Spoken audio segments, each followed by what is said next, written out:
Finora erano stati risparmiati dall'estensione del certificato verde, dal 20 gennaio non sarà più così. Green Pass base per i servizi alla persona, vede la voce parrucchiere ed estetiste. Non è il Super Green Pass come era sembrato dalle prime ipotesi dopo la cabina di regia. Le barricate alzate soprattutto da Lega e Movimento 5 Stelle hanno spinto il Consiglio dei Ministri alla decisione più soft. Green Pass semplice per il quale può bastare anche un tampone. Questo però non evita già i primi segnali di protesta. Chat in fibrillazione tra i nostri associati del settore, racconta il presidente di Veneto Imprese Unite Andrea Penzoiello.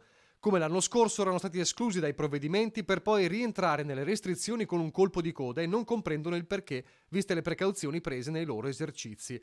Per loro il controllo del Green Pass è una novità e temono disagi logistici e di rapporti con la clientela.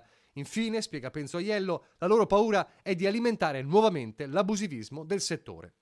Nel frattempo, il 1 febbraio, 10 giorni dopo la misura per parrucchiere ed estetiste, il pass semplice sarà esteso a chiunque acceda a pubblici uffici come le poste, ma anche le banche, e poi alle attività commerciali, fuori e dentro i centri commerciali.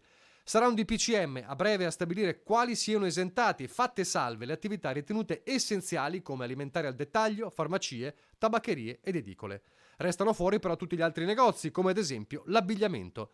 Non vediamo particolari problemi per questo, spiega il presidente di Ascom Confcommercio Treviso Federico Capraro.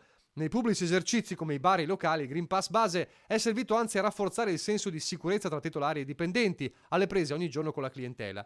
Certo, resterà una fetta di potenziali acquirenti che non andrà nei negozi, ma la misura era necessaria. Dello stesso parere Penzoiello. In questo periodo di saldi, dice, con più persone negli esercizi commerciali e il rischio di contagio elevato, sapere che il cliente è vaccinato o tamponato è una garanzia di maggiore serenità.